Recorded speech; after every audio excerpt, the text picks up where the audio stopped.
Finally મિત્રો તમને એવું લાગે છે કે આ સવારના પોરમાં ક્યાં જાય છે, પણ અમે જાય છીએ હાલીને સમર્પણ સર્કલે. ત્યાં જઈને સરપ્રાઈઝ છે અમે ક્યાં જઈ.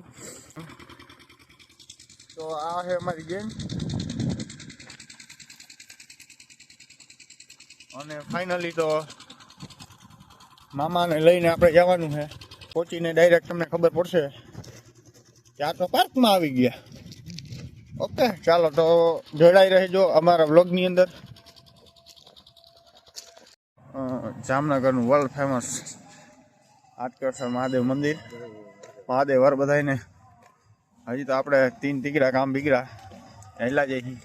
આ છે એકચ્યુઅલી સવારનો વ્યૂ. અત્યારે વાગે છે સવારના 5:30 જેવું. અને આ છે ભગવાન મહાદેવનું મંદિર, બહારથી દર્શન. અને હવે વધીએ આગળ. તો ફાઇનલી મિત્રો પહોંચ્યા છીએ સમર્પણ બાજુ. સવારમાં થોડુંક વોકિંગ કર્યું છે. વોકિંગ એટલે કર્યું છે કે ઘરેથી જગતના કે હાલીએ કે ઘરેથી સમર્પણ હાલીએ. થોડો ઘણો અંતર છે તો અમે એવું વિચાર્યું હતું ભાઈ સવારનો પોર છે તો થોડુંક ઘણું હાલી લઈ. તો રિક્ષા બિક્ષાની કાંઈ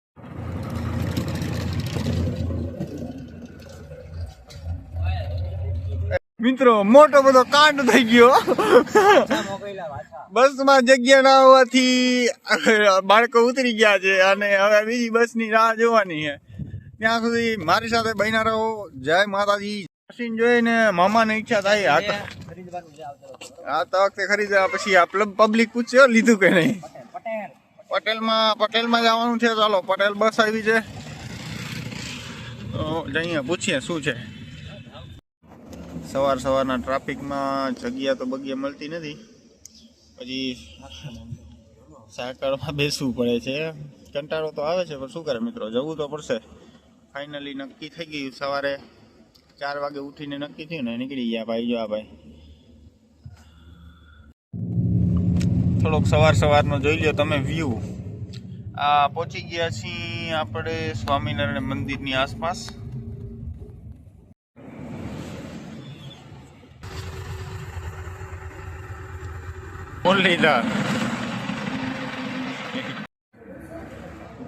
ફાઇનલી મિત્રો પહોંચી ગયા છીએ આપણે દ્વારકા. તો મિત્રો આ છે દ્વારકાનો થોડોક એવો વ્યૂ. તમે જોવો અને નિહાળતા રહો મારો વ્લોગ. આ પ્રવાસના જે વિદ્યાર્થીઓ છે એ જઈ રહ્યા છે. તમને લાગે છે કે પ્રવાસ. મિત્રો ફાઇનલી દ્વારકાધીશનું મંદિર. અને હું પ્રકાશ ને મુખો મામો. અને આ છે મસ્ત એવો લુક. સવારમાં ગોમતીજી તો ખાલી છે. મસ્ત એવા પંખીડા છે તો તમે જરાક જોવો. મસ્ત એવો ઉડી રહ્યા છે પોતાને. અને આ છે જગત મંદિર. જય ઠાકર. તો આ છે ગોમતી ઘાટ. તો તમે જોઈ લ્યો કે આ ગોમતી ઘાટ છે.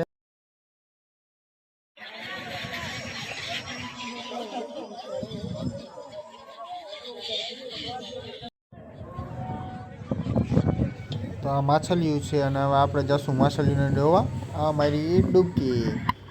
પાણી ઢોરું હોવાના કારણે દેખાતું નથી કાંઈ, પણ હાથે સેવા કરતા મુકેશભાઈ શિહોરા પાણીની બોટલું ગોતે છે.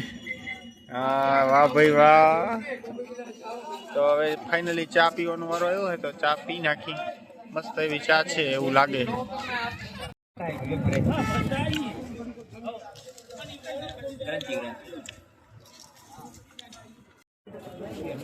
ચા પીતા 1.5 લાખના મશીનની વાતો થાય.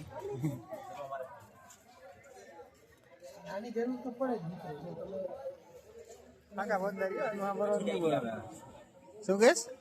ચા પીવા પછી આઈડિયા આવે એટલે બિઝનેસની વાત પછી જ થાય. આપણે પ્રકાશભાઈ નવો બિઝનેસ કાઢ્યો છે કે આપણે કપની પ્યાલી છે એને રિસાયકલ કરીને પાછી બનાવી છે. રિસાયકલ હજી આપણું કામ નહીં. આના એમને બનાવીએ નવી સરથી.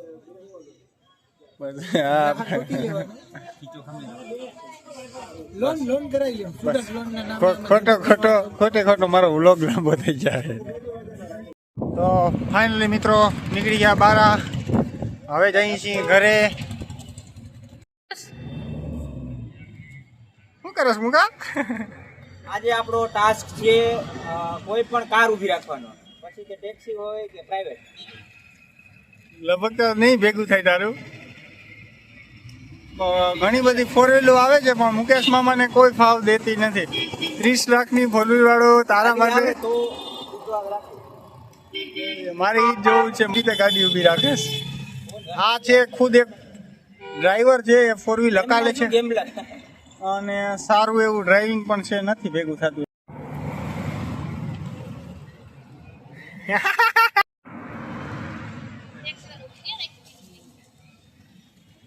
એ મુકા મામા કેમેરામાં જતો. અમે ગોતી લીધી છે ગાડી બકા. ચા પાણી માટે વોલ્ટ લીધો અને આ જોઈ લીધો મેં તો રસ્તો રિલાયન્સ પાસે પહોંચ્યા છે ને હવે તો ઘર જ હેમતું છે એવું જ છે કાયદેસર. ઘરે પહોંચી જાય એટલે આવ શાંતિ વળી જાય અમને.